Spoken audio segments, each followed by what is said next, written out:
Aqui nas proximidades da caverna de Vashista, estou nas praias, às margens da caverna de Vashista, porque lá próximo à caverna tem que se manter silêncio, um ambiente de silêncio. O próprio ashram, que é o centro de práticas espirituais, fundado não sei quantos anos atrás, e a própria caverna, que é milenar, desde a época de Vashista, também estamos falando de milhares de anos atrás, né? Rama, que viveu de 5 a 7 mil anos atrás, visitou essa caverna, né? Visitou Vashista nessa caverna, então por aí se dá uma ideia. Essa caverna, antes, ela era maior, ela tinha 2 compartimentos e era conectada, esses 2 compartimentos, por um túnel. Então era uma senhora caverna. E Vashista vivia com a esposa naquela época. Foi numa época que ele fez trabalhos espirituais muito intensos. E ele vivia com a esposa.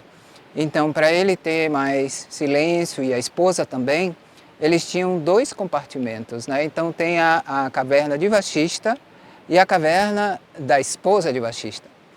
Essa caverna da esposa de Vashista, que com o tempo e as pedras, né, que colapsam, as cavidades das montanhas vão mudando com os milhares de anos, né, obviamente. Então, com o tempo, essa caverna da esposa de Vashista se tornou menor. E disse por aqui, e as pessoas que estudam a vida de Jesus Cristo profundamente, historicamente, que sabem que nos períodos que ele ficou desaparecido, ele tem, vamos dizer assim, tem evidências que ele passou pela Índia e ele é dito ter vivido naquela caverna por um tempo. Então, Vashista. Vamos contar a história de Vashista. Nesses segmentos dos grandes mestres, avatares e santos da ideologia hindu que viveram por essa região de Rishikesh. Vashista viveu nessa caverna, que é bem próxima a Rishikesh, é 30 minutos de carro, não é longe, e porque a estrada é bem sinuosa, em tempos antigos se ia caminhando, obviamente, não levava muito tempo. Então, Vashista é considerado um dos 7 sábios ou rishis imortais da Índia, que são presenças fundamentais nesse planeta para manter a espiritualidade. Ele foi responsável, inclusive, por partes dos Vedas. Algumas partes dos Vedas é intitulado a ele, mesmo os Vedas sendo algo anônimo, os rishis produziam e não assinavam. Tem uma parte dos Vedas que, por tradição, falando-se de geração para geração, diz que Vashista foi responsável por essa parte dos Vedas, do Rig Vedas, uma parte do Rig Vedas. Então, a história de Vashista, a mais conhecida, ele tem várias histórias, porque ele viveu tantos milhares de anos, de acordo com essa tradição, que obviamente tem muitas histórias. Essa história que eu vou contar é uma história que está muito relacionada conosco, com a gente, com a nossa vida, né? E também com as nossas ambições, com o nosso caminho, como pessoa, como homem, como mulher, como devota, como devoto, como aspirante espiritual. E essa história é assim: Vashista vivia, na época, não aqui, numa floresta, próximo provavelmente, e nessa floresta ele vivia em paz com a sua família. Ele tinha tudo o que ele precisava ali para viver em paz, mas na simplicidade. Os rishis, como eu falei, eles mantinham aquela tradição espiritual e eles eram os mestres até dos monges, dos sadhus, dos sannyasis, porque na época mais dourada, que era essa época, na época mais evoluída na Índia, não existia tanto essa distinção de ser monge, de ser swami, de ser usar laranja ou o que for. Era mais assim, visto esse período de renúncia completa como monge, era visto mais como um passo opcional para aqueles que querem chegar à iluminação total. Então eles, nesse momento, eles praticavam a vida celibata ou não, mas eles praticavam especialmente austeridade, contenção em todos os níveis, muito jejum, muitas práticas difíceis, os pranayamas, os yogas, muitas práticas. Então, e Vashishta era como um guia até para esses monges, para reis. Ele era o guru do rei da época, de um grande rei da época, que tinha um vasto império nessa época. Então esse rei, por sinal, é o personagem principal dessa história juntamente com Vashishta. Esse rei, ele estava caminhando por toda a Índia, quero dizer, pelo seu império, porque a Índia mesmo vai mudando, né, os seus limites geográficos com os milhares de anos. Então ele tinha um império enorme e, para você ter uma ideia, levava um ano para ele percorrer todo esse caminho, para ele conseguir ver como as pessoas estavam vivendo, ver como o reino dele estava sendo administrado pelos líderes de vilas, de cidades, porque era o seu intuito manter justiça, liderar com amor, para que todos tenham prosperidade, para que todos vivam bem. Então era um rei realmente dármico, um rei que cumpria a sua função. Ele era rei e guerreiro. Então vocês comecem a ver aqui, porque essa história ela tem surpresas, né? Você comece a ver aqui a personalidade desse rei. Um rei que cumpria o seu papel, um rei guerreiro, um rei que protegia com armas, se necessário, a sua população, a sua família, e que fazia o possível para prover para todos prosperidade, abundância, para que as pessoas vivam bem. O último lugar que ele quis visitar, levou um ano para ele percorrer todo o seu reino, com sua expedição, seu exército. Imagine, o último lugar que ele quis visitar foi justamente o eremitério, né, a área, o ashram de Vashishta, que era muito conhecido e considerado o guru dos reis por muito tempo. Então ele foi, e ali chegando, reverenciou Vashishta com toda a devoção. Vashishta o recebeu com todo amor, com todo carinho. E depois que ele conversara um pouco, o rei já estava se preparando para ir embora com seu exército. E Vashishta disse: "Ô rei, você viajou tanto, você deve estar cansado, você deve estar com fome." E o rei pensou, o pensamento do rei: meu Deus, como é que espero que ele não me ofereça, ele não deve ter nada aqui, ele tem a família e todos os discípulos, essa comunidade, que é como uma comunidade, né? Essa comunidade na floresta, o que eles têm aqui para comer? Frutas, leite da vaca, alguma coisa assim, o queijo que eles fazem. Como ele vai suprir tantos homens, um exército inteiro? Por isso mesmo que o rei queria ir embora mais cedo, para chegar no lugar onde o seu exército pudesse se alimentar. Vashishta insistiu, e o rei, para não ser mal educado, né, ele sabia que seria uma ofensa ele dizer que não, ele aceitou. Então, Vashishta foi e se dirigiu a uma vaca. É uma vaca sagrada, uma vaca abençoada. E essa vaca, eu vou colocar o nome que é difícil pronúncia, ela tinha o poder de dar tudo o que ele pedisse. E Vashishta disse: ó, vaca sagrada, divina, minha mãe, veja todos esses homens e o rei estão com fome, por favor, dê comida a eles. E, de repente, se manifestou das moléculas do ar e do ambiente à volta, se manifestou um enorme banquete, capaz de alimentar e superalimentar todo o exército e o rei, obviamente. Comidas deliciosas, comidas celestiais, comidas que os sabores indescritíveis. E os soldados comeram e o rei comeu. E o rei estava comendo, mas só olhando para a vaca. Ele achou aquilo muito, muito interessante. Aí, de repente, no final da comida, ele, conversando, agradeceu a Vashishta, o Rishi Vashishta, e disse a ele: "Ó grande sábio, o senhor é denominado Brahmarishi. Brahmarishi é o mais elevado estado de ser esse sage, né? Esse sábio, essa pessoa que mantém o conhecimento. É um ser iluminado, o Brahmarishi. Ele disse, o senhor é um Brahmarishi. Se o senhor estivesse caminhando pela floresta e encontrasse um diamante, esse diamante teria algum valor para o senhor?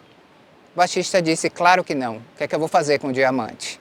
Aí o rei disse, então, ó Vashishta, essa vaca sagrada, essa vaca divina, não é de uso para o senhor. Mas no meu reino, por outro lado, ela pode ajudar muita gente a se alimentar, né? Pode dar toda a prosperidade ao reino. Por favor, eu te dou 1000 vacas, eu te dou 1000 cavalos e tudo mais que você me pedir por essa vaca. Você vai ter o que você precisa para toda a sua vida, os seus milhares de anos e as gerações por vir, em matéria de bens materiais, e você me dá essa vaca. Aí Vashishta disse, ó grande rei, me desculpe, essa vaca foi um presente do Supremo Brahma, né, o Criador do Universo, para mim, para eu manter a mim e as pessoas que tiverem contato comigo. Foi um presente. Além disso, essa vaca é como uma irmã para mim, é uma mãe para mim. Eu a reverencio e tenho amor de um filho para uma mãe. Eu não posso te dar essa vaca. Aí Vashishta ficou enfuriado e tentou levar a vaca à força. Quando ele arrastou a vaca, ele disse para Vashishta, você sabe com quem você está falando? Eu sou o rei dessas terras, eu sou o senhor de tudo aqui. Então tudo pertence a mim. Eu estou pedindo educadamente para levar essa vaca, mas ela já é minha, porque ela está nas minhas terras, no meu reino. Então foi muito audacioso do senhor, ó Vashishta, mesmo sendo um grande rishi, muito audacioso me negar um pedido, porque de direito me pertence essa vaca. E Vashishta disse que não daria, por essas razões que ele disse, ele insistiu. E além disso, Vashishta disse, não creio que a vaca vai querer ir com você, ó rei. O rei tentou levar força, Vashishta não usou de força, o rei tentou levar força, a vaca se desmaterializou e apareceu próximo a Vashishta de novo, pedindo proteção. Disse, eu não quero ir com o rei, eu quero estar aqui com você, ó grande Vashishta. E Vashishta protegeu a vaca e disse, não, ela não vai. Aí Vashishta mandou o exército para pegar a vaca. Vashishta não, o rei, o grande rei, mandou o exército para pegar a vaca. Olhe bem, aqui nós estamos falando de Dharma, de o ego absorvido pelo seu poder, de direito, pela lei dos homens, tudo ali na terra era dele e todos que viviam na terra do rei tinha a obrigação de dar o que ele pedisse. E ele era um rei justo, ele era um rei bom, ele ajudava as pessoas. Então perceba aqui que tem uma questão, o Dharma dele é cumprir a palavra dele, ele é o rei, né? Mas aí tem todo esse âmbito espiritual aí que vocês vão ver no decorrer dessa história. Essa história é fenomenal e tem muitas lições que eu não vou colocar aqui toda. Eu escrevi a história, traduzi e pesquisei e de repente um dia eu coloco aí, posto para vocês verem, mas no momento eu vou resumir, mas tem muito, é carregada de lições pessoais para a gente. Então o rei está lutando porque ele sente que é direito dele e está usando do que ele tem, que é a força dele, o poder, a riqueza. Ele tentou comprar a vaca, depois ele tentou tomar com seu poder, se sentindo justificado. Vashishta olha para a vaca e diz, ó vaca sagrada, ó minha mãe, você sabe como nos proteger também. Você sabe também prover o que nós precisamos agora para que você fique aqui com a gente. E de repente a vaca manifestou exércitos muito melhores preparados do que o próprio exército do rei. E todo o exército do rei foi devastado. Sozinho e humilhado, o rei olha para Vashishta agora com raiva, se sentindo insultado e diz, ó Vashishta, isso ainda não terminou. Eu vou adquirir todos os poderes e vou mostrar para você o que eu posso conseguir. Pensa que é só você que tem poderes? Eu também vou conseguir. Aí o que é que Vashishta fez, gente?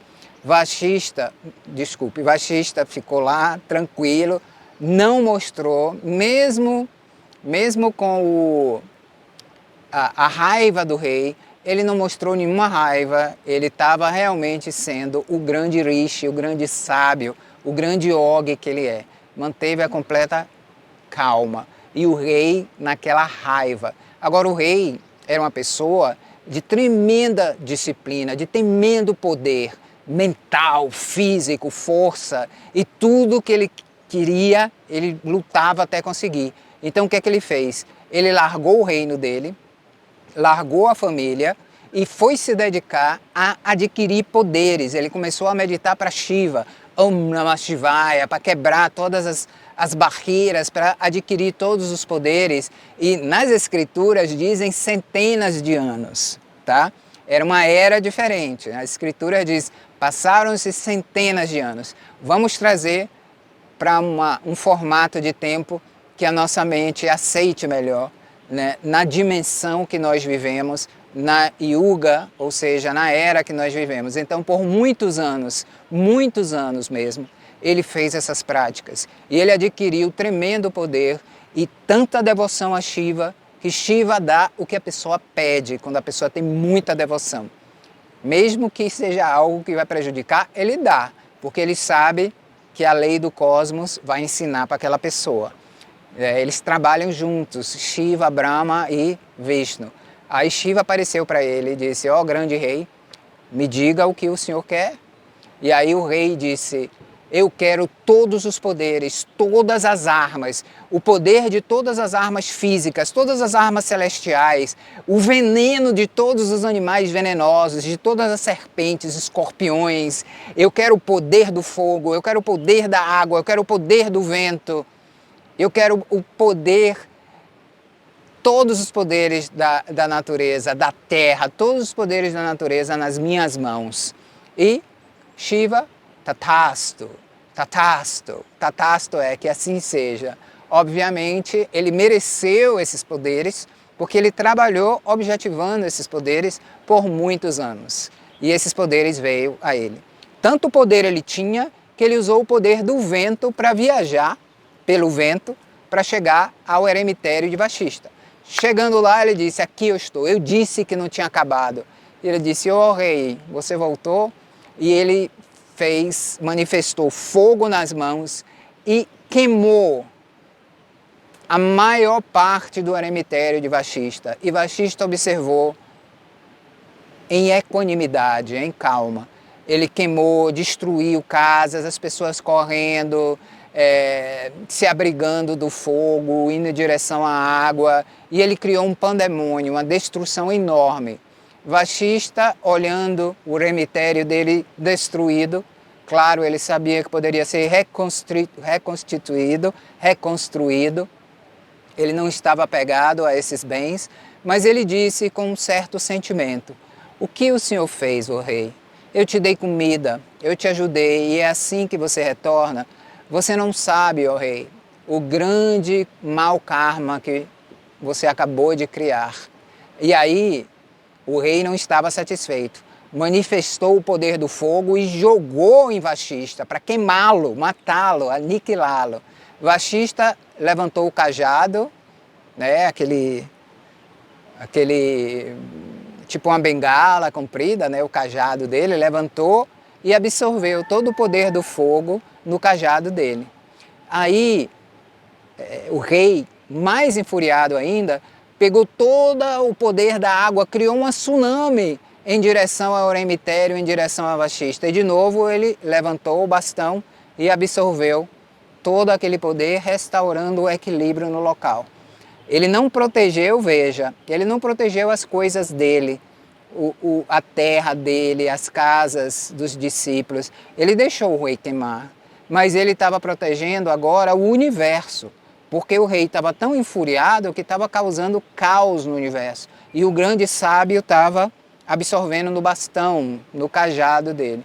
Finalmente, com todo o poder que o rei tinha, ele pegou todo o poder do cósmico e de novo jogou em Vashishta. Vashishta sentiu, porque era muito poder. Tanto que a pele de Vashishta escureceu, tamanho foi o esforço dele de absorver nele toda essa destruição, para que essa destruição não afetasse o planeta e mais ainda as pessoas à sua volta.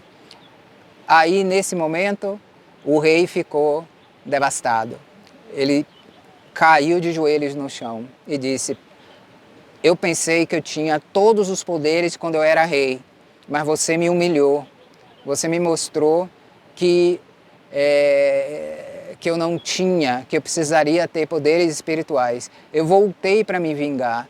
Eu trouxe aqui todos os meus poderes astrais, todos os meus poderes destrutivos. E de novo o Senhor me ensinou uma lição. Ó Gurudeva, me perdoe. Agora ele já chamou o Vashishta de mestre, de guru. Ó Gurudeva, me perdoe, eu cometi um tremendo mal. E ele repetiu, e isso ainda não acabou, mas dessa vez com outro tom. Ele estava mostrando a Vashishta que ele ia se redimir. Isso ainda não acabou, eu voltarei redimido. E aí o rei foi de novo a regiões mais remotas dos Himalaias e começou a praticar austeridades, mantras, por centenas de anos de acordo com as escrituras, com muitos anos de acordo com a nossa concepção de tempo. Por muitos e muitos anos ele praticou todas essas austeridades e práticas espirituais, jejuando, tomando água só de vez em quando. Aí de repente, depois desses anos todos, Brahma aparece para ele e disse: ó grande rei, me diga o que você quer. Você já se purificou tanto, me diga o que você quer. Aí o rei disse: eu quero ser um Brahma Rishi. E Brahma disse: não, desculpe. Brahma Rishi você ainda não pode ser, tem algumas coisas mais a ser trabalhadas. Mas eu te darei o título de Raja Rishi, ou seja, um Rishi rei. Você pode voltar às suas terras, liderar o seu povo e vai manter esse estado que você adquiriu, essa sabedoria que você adquiriu, essa evolução que você adquiriu. Então você agora é um Raja Rishi, mas o rei não estava satisfeito. O rei queria ser um Brahma Rishi, o mais elevado estado de Rishi. Ele queria ser um Brahma Rishi. E ele ficou pensando, o Brahma foi embora, ele ficou pensando: meu Deus, o que é que falta? Eu renunciei tudo, eu deixei a minha família, eu deixei o meu reino, eu estou aqui praticamente não como, não bebo nada, o que é que está faltando? Aí ele se lembrou que um dia ele estava meditando profundamente e um pássaro muito ruidoso começou a fazer ruído. E ele sentiu raiva desse pássaro, sentiu raiva e abriu o olho e amaldiçoou o pássaro. Ele disse: raiva, eu tenho raiva no meu coração, é por isso que eu não posso ser um Brahma Rishi. Eu tenho raiva no meu coração, eu tenho desejos. Eu tinha o desejo de estar em completo silêncio e o pássaro fez ruído. Vá vendo a sua vida, vá vendo a nossa vida. Às vezes a gente busca paz e alguma coisa counterage, vamos dizer assim, contradiz o nosso desejo de ter paz e a gente fica com raiva. A gente vai para um lugar para ter paz e nesse local tem muitos ruídos e a gente fica com raiva. Então, a gente está buscando paz, mas a gente não está praticando a paz, a gente não está concentrado na paz, a gente está concentrado na superficialidade da paz, ou seja, as condições externas que nos dariam paz. E o grande rei percebeu isso.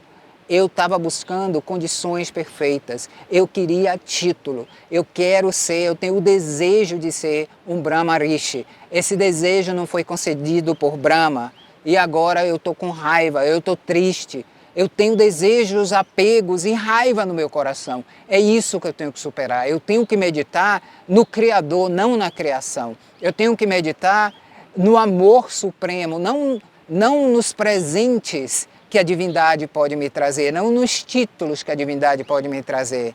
Traga para a sua vida. Eu tenho que buscar a espiritualidade não para ter mais saúde, não para ter isso ou aquilo, nem sequer para ter paz. Eu tenho que buscar a espiritualidade para ser uno, para amar a Deus em sua forma de mãe, pai e todos os outros aspectos da divindade. Então, o grande rei percebeu isso. Eu, mesmo com todo esse esforço, eu tinha um objetivo superficial, estava apegado e tinha o desejo de satisfazer esse objetivo. E qualquer coisa que entrasse no meu caminho me dava raiva. Eu tenho que superar isso. Não a criação, não o título, o Criador. Amor constante ao Criador. E ele começou a meditar por muitos e muitos mais anos, num estado de completa absorção e êxtase, que foi aumentando, aumentando, aumentando, e ele começou a sentir na base da coluna vertebral a energia começando a se mover e purificando o centro da sua coluna vertebral de todos os desejos, todos os karmas de ser rei, de ser guerreiro, de querer ter título. Tudo isso foi sendo derretido pelas suas práticas, pela energia que movia pelos seus chakras, sua coluna vertebral, por todo o seu ser. E o êxtase foi aumentando até que a expansão chegou e a conexão chegou. Aí veio Vishnu e disse: ó grande rei, agora você é um Brahma Rishi. Você é um Brahma Rishi. Seu nome agora é Vishwamitra. Vishwamitra, o amigo de todos no universo. Mitra, amizade. Vishwa, universo. Você é o amigo de todos no universo. Vishwamitra. E assim o grande rei se tornou Vishwamitra. Mas o coração ainda pesado, ele reverenciou a Vishnu. E Vishnu disse: por que você está ainda assim? Ele disse: essas mãos cometeram um grave erro contra meu guru Vashishta. Aí Vishnu disse: erga a sua mão. Ele ergueu e o cajado sagrado só dele apareceu na mão, o bastão sagrado. E ele disse: você é um Brahma Rishi agora. Você tem todo o poder nas suas mãos. E com esse poder você vai saber como se redimir.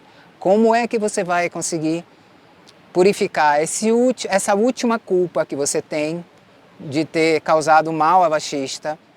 E como é que você vai ajudar a humanidade também? Aí, por mais muitos e muitos anos, Vishwamitra agora, o grande sábio, meditou.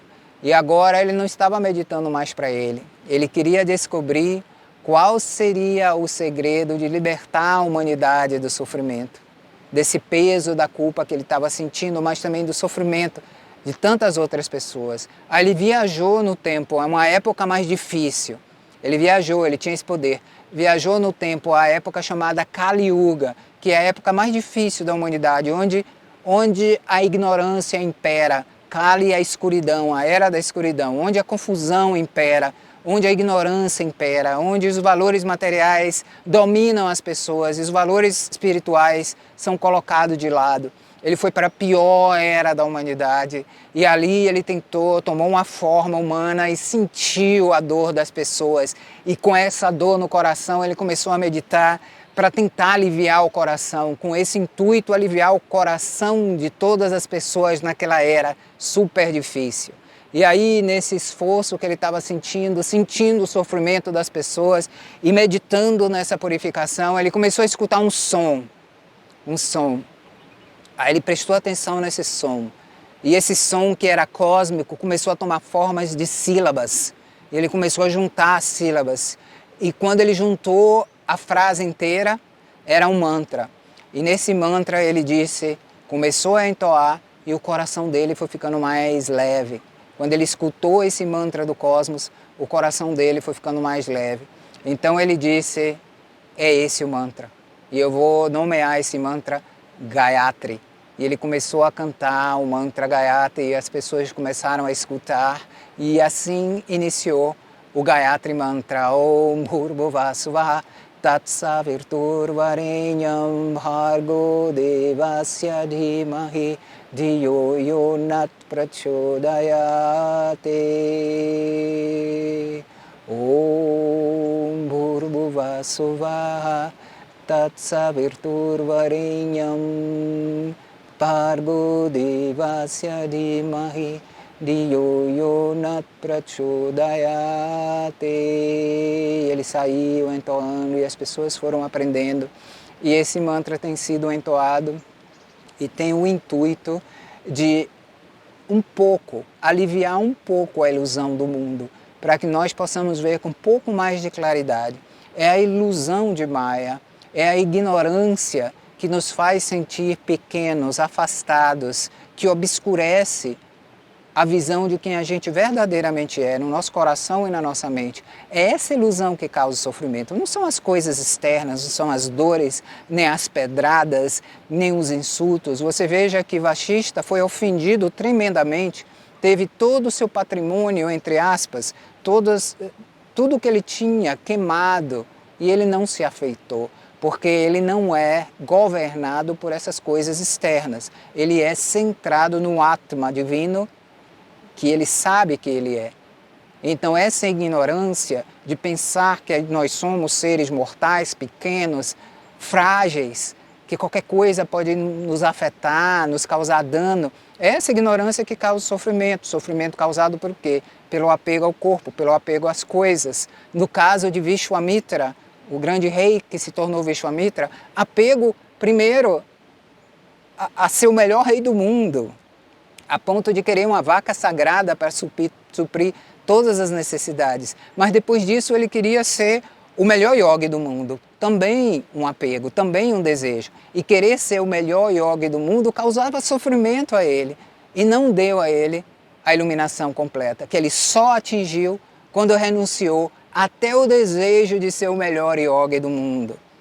Essas perfeições que nós criamos, esses dogmas que as religiões nos impõem, que a sociedade nos impõe e que a gente absorve como sendo perfeição, como sendo o nosso objetivo. É isso que causa essa dor e esse tormento, e é isso que é chamada a ignorância de Maya.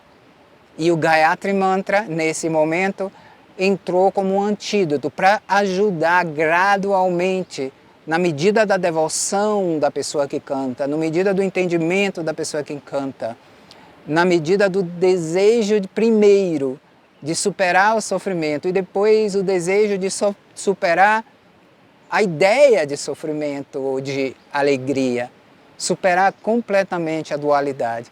E o praticante canta esse mantra e esse mantra ajuda, é o mantra da claridade.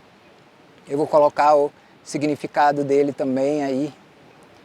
É um mantra que dá claridade mental, é um mantra cantado também para o sol na nossa mente, para fazer nascer o sol na nossa mente, mas também para o Deus Surya, que é o sol. E aí Vishwamitra, nesse estado estático, ele vê Vashishta e os dois se reúnem de novo. E Vashishta disse: ó, Vishwamitra, grande rei, agora você é um Brahma Rishi, Vishwamitra, amigo do universo. E eu vi que você fez tudo isso nas últimas etapas da sua busca, não para você, mas para a humanidade. E através de você, o Senhor Supremo, que é Brahma, Vishnu e Shiva, trabalhando juntos como um, te deu esse presente para você e você compartilhará por milhares de anos com a humanidade. E os dois ali ficam em êxtase juntos. Agora 2 Brahmarishis, 2 irmãos, almas unidas na mesma missão.